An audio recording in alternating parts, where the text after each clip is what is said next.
করছিলাম ডাব্লিউএ, তারপরে এলাকা থেকে একটু বাধা হয়েছে যে হাইট করতে পারতেন না আপনারা, কিন্তু বাড়ি থেকে উঠতে পারেন না, হাইট করার দরকার নেই।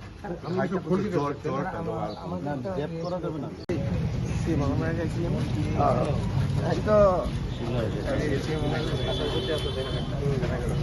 এত দেরি কেন?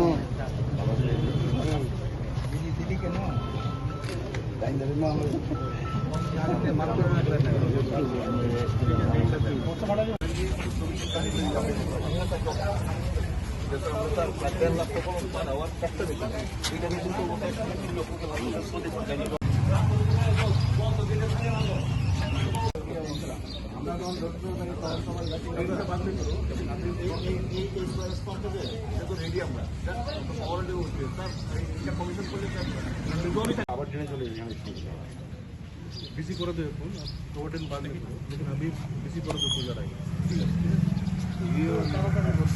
ঠিক আছে, আমরা এই কাজের পরে সেন্ট্রালি রিজার্ভ ফান্ড পাই, এখানে এখানে সবসময় জল জমে থাকছে। আমাদের কিন্তু খাবার ড্রেন করার পরে জল জমে না ছাড়া যায়। আপনারা সবাই জানেন হচ্ছে মেইন কেন্দ্রস্থল সারা ত্রিপুরার তথা আগত। তো এখানে জলটা বেরোচ্ছে না, এখানে আমার বাসস্থান। তো ড্রেনগুলো ঠিকভাবে মানে স্বল্প পরিসর, ঠিকভাবে ট্যাপ নেই, এইগুলো বিষয়গুলো দেখানোর জন্য আমি সমস্ত আধিকারিকদের নিয়ে এসেছি কীভাবে ড্রেনগুলো আবার প্রপারলি ফাংশনিং করা যায়। এবং সারা আগরতলার যে জল যেগুলো মেইন খালের মধ্যে যাচ্ছে না, সেগুলোকে কীভাবে আমরা বা পাম্প লাগানো যায় কিনা সেই বিষয়ে এখানে আলোচনার জন্যই সবাইকে নিয়ে এসেছি, যাতে চাক্ষুষ আমরা দেখতে পারি আগামী দিনে যাতে এখানে না যাওয়া যায় এই বিষয়ে এখানে আছে। কটা ওয়ার্ড স্যার আছে? আমি তো দেখি যতটুকু পারা যায় আমি পরে আরেকটা ওয়ার্ডে যাব, সব ওয়ার্ডেই যাচ্ছি।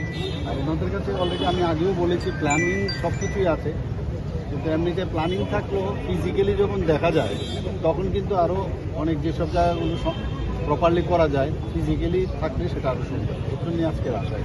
স্যার, এই রোডের সবচেয়ে বড় প্রবলেম পার্কিং একটা বড় সমস্যা। পার্কিং তো একটা সমস্যা আছে আমাদের, পার্কিং তো মোটর স্ট্যান্ডে হচ্ছে বড়, সেখানে যখন হবে তখন এখানে কি পার্কিং 250-300 গাড়ি থাকবে, তো ন্যাচারালি তখন তো আর পার্কিং এখানে থাকবে। আর এখানে যারা ক্লাবের সাথে যুক্ত তারাও চেষ্টা করছে পার্কিং। দুইটা বোধহয় পুজো বোধহয় এই মাসেই হয়ে যাবে, 2 ইয়ার্স।